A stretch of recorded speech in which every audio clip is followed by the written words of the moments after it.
Bienvenue dans la première partie pour la procédure pour l'application pour les représentants. Alors, la première étape est d'aller sur le App Store, taper EasyFocus et télécharger l'application soit sur votre iPad ou votre iPhone. Une fois téléchargé, vous allez devoir vous enregistrer, donc entrer votre nom d'utilisateur et mot de passe qui sont les mêmes que sur le web. Et une fois entré dans l'application, voici le menu qui va s'afficher. Donc, si je déplace, si je clique en haut à gauche sur les trois petites barres, je vais pouvoir afficher le menu qui va vous permettre de naviguer d'un sujet à l'autre pour aller consulter divers rapports. Dans la capsule d'aujourd'hui, en fait, de la première partie, on va discuter du menu Accueil et du menu Réglage. Simplement, je clique sur Réglage. Donc, le menu Réglage me permet de faire afficher divers rapports sur l'écran d'accueil. Donc, partout dans l'application, lorsque j'ai une petite flèche noire, je peux cliquer dessus pour aller sélectionner divers choix. Alors, si je sélectionne le choix ici, objectif licencié, il va s'ajouter. Si je veux le supprimer, simplement cliquer sur le X. Ensuite, je peux vider ma mémoire cache qui va me permettre en fait de supprimer, de corriger certains problèmes comme ceux liés au changement ou au formatage des sites. Fait que je vous encourage à vider votre cache à l'occasion.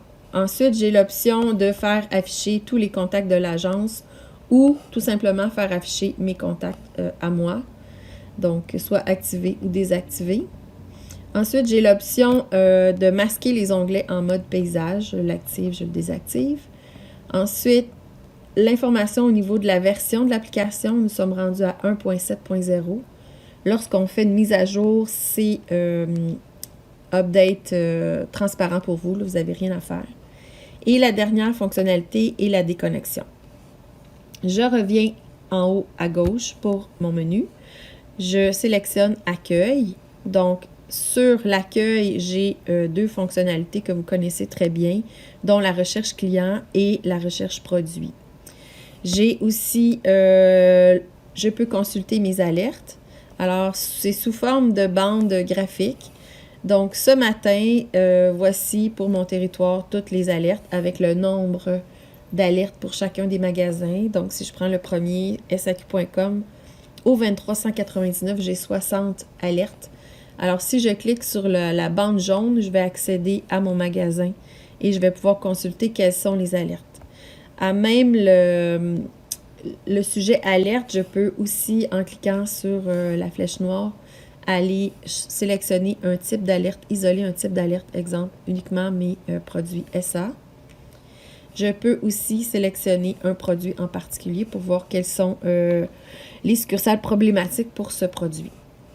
J'ai aussi l'option de consulter mes objectifs sous forme de graphique. J'ai l'option aussi de voir quelles sont mes notes de suivi.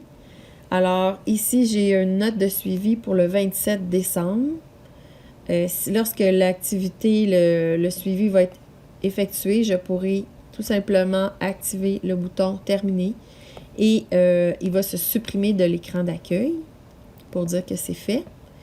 J'ai divers rapports et aussi j'ai le rapport des promotions pour le calendrier marketing SAQ. Donc, actuellement, j'ai uniquement la P9, mais si je voulais ajouter d'autres périodes, je clique sur la flèche noire et disons que je veux ajouter la P10, je la sélectionne et s'ajoute. Lorsque je veux rafraîchir mon écran, j'ai simplement à tirer l'écran vers le haut et ça va rafraîchir mon écran. Alors, si je viens au niveau de la recherche client et que je tape, en fait, vous avez accès à toutes les succursales, à tous les clients licenciés et vos clients particuliers. Alors, je peux soit rentrer le numéro de la succursale ou le nom de la succursale et ou licencié. Alors, si je rentre le 2332, je peux cliquer sur le lien ici qui s'affiche et je vais accéder à mon compte et je vais pouvoir naviguer dans chacun des menus en me déplaçant vers la droite. Ça fera l'objet d'une autre capsule formation. Donc, je reviens sur l'écran d'accueil. Maintenant, au niveau de la recherche produit, j'ai accès à tout le marché. Donc, je peux taper un code produit, le nom d'un produit, le nom d'un producteur, le nom d'une catégorie, le nom d'un agent. Alors, exemple, je tape Trapiche. Donc, tous les produits qui contiennent le mot Trapiche vont s'afficher. Et je pourrais sélectionner, exemple, le Cabernet Sauvignon ici. Je clique dessus. J'accède à la fiche du produit. Et j'ai aussi accès ici, le lien en rouge, à mon rapport Top Succursale qui me permet de consulter mes meilleurs succursales vendeurs pour mon produit, voir mes inventaires à jour ce matin dans chacun des magasins. Alors, dans tous les rapports de l'application, la fonction ici avec le petit triangle rouge en haut de l'écran, ça vous permet de paramétrer les colonnes qui affichent dans le rapport. Donc, simplement cliquer et au niveau de la petite flèche noire, vous pouvez aller sélectionner d'autres champs ou vous pouvez, à l'intérieur de la boîte colonne, supprimer certains champs en cliquant sur le X. Au niveau de la mesure, on clique dans la boîte, on s'en va vers le bas, on est en mesure de choisir la mesure de notre choix. On clique OK. Ensuite, on a le filtre sur les quantités pour aller voir notre distribution. Donc, j'ai l'option filtre plus grand que 0 ou égal à 0. Je peux sélectionner et ça va me donner ma distribution à jour dans mon territoire. Ensuite, j'ai le type de compte. Donc, normalement, c'est succursale pour le Québec. Lorsque j'ai effectué tous les choix, je reclique en haut sur le petit V et tous les choix vont s'enregistrer. Donc, je reviens à mon écran d'accueil et nous allons poursuivre dans une autre capsule pour d'autres sujets. Merci.